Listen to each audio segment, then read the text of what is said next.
বন্ধুরা আজকে আমি একদম সহজ পদ্ধতিতে চিলি চিকেন বানাচ্ছি। আপনারা দেখতে থাকুন কিভাবে বানাচ্ছি। প্রথমে আমি দিয়ে দিচ্ছি এখানে ম্যারিনেট করার জন্য আদা দিয়ে দিচ্ছি 2 চামচ মতো, 1 চামচ গোলমরিচের গুঁড়ো, কালারের জন্য রেড চিলি, পরিমাণ মতো লবণ। সবগুলোকে এবার মাখিয়ে নেব। এরপর দিয়ে দিচ্ছি কর্নফ্লাওয়ার পরিমাণ মতো যেমন লাগবে। ম্যারিনেটটা ঠিকঠাক কিন্তু করতে হবে, ম্যারিনেটেই মাংসের টেস্টটা ভালো আসবে।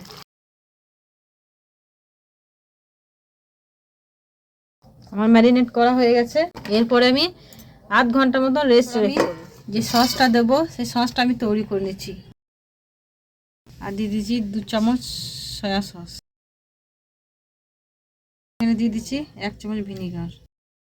এটা বানানো থাকলো। এরপর মাংসটা আমি ভেজে নেবো। এগুলো কড়াই বসিয়ে দিলাম, মাংসগুলো একটু ভেজে নেব। কড়াইটা গরম হয়ে গেছে, সাদা তেল দিয়ে দিচ্ছি। চিকেনটা ভেজে নিচ্ছি।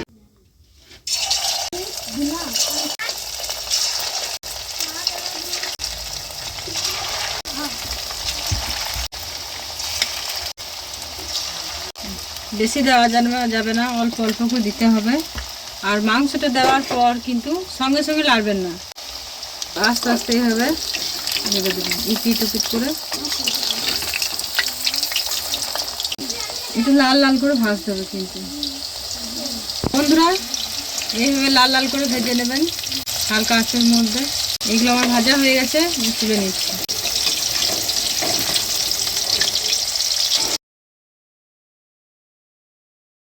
পদ্ধতিতে আবার আমি যেগুলো বাকিগুলো ভেজে নিচ্ছি।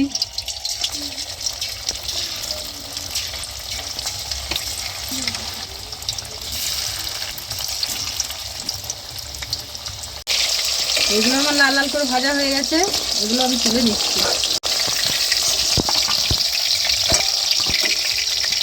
আর বাকিগুলো সব ভেজে নিচ্ছি এক এক করে। ওই তেলের মধ্যে আমার সব ভাজা হয়ে গেছে, ওই তেলে আমি দিয়ে দিচ্ছি রসুন কুচি, দিয়ে দিচ্ছি আদা কুচি, পেঁয়াজ কুচি। হালকা আঁচের মধ্যে বানাতে হবে, সেদ্ধ হবে কিন্তু কালারটা কিন্তু চেঞ্জ হবে না। একটু চিনি দিয়ে দিচ্ছি, আর দিয়ে দিচ্ছি ক্যাপসিকাম কুচি,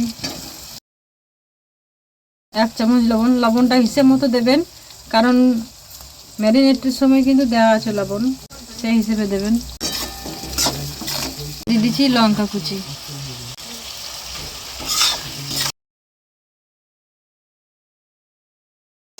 বন্ধুরা এটা আমার ভাজা হয়ে গেছে। এবার যে সসটা বানিয়ে রেখেছিলাম, সয়া সস, ভিনিগার আর টমেটো সস, এগুলো সব আমি দিয়ে দিচ্ছি একসঙ্গে। এই সসের বাটিটা ধুয়ে দিয়ে দিচ্ছি।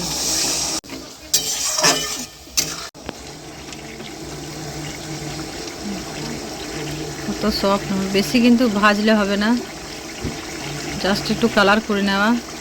এরপর মাংসগুলো আমি দিয়ে দিচ্ছি এর মধ্যে।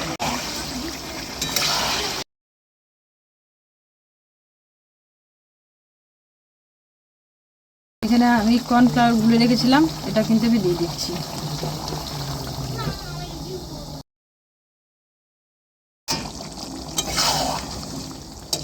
বন্ধুরা এইভাবে যদি বাড়িতে বানিয়ে দেখেন খুব সুন্দর লাগবে খেতে, টেস্টি হবে।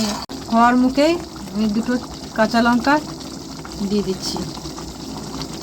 দেখুন বন্ধুরা কত সুন্দর কালার এসছে।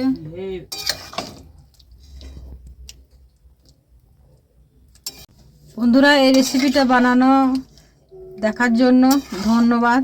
যদি ভালো লাগে অবশ্যই সাবস্ক্রাইব, লাইক সব কিছুই করবেন। যদি কিছু জানতে ইচ্ছা করে কমেন্ট করে জানাবেন। আর বাড়িতে বানিয়ে খেয়ে দেখবেন কেমন টেস্ট হয়েছে।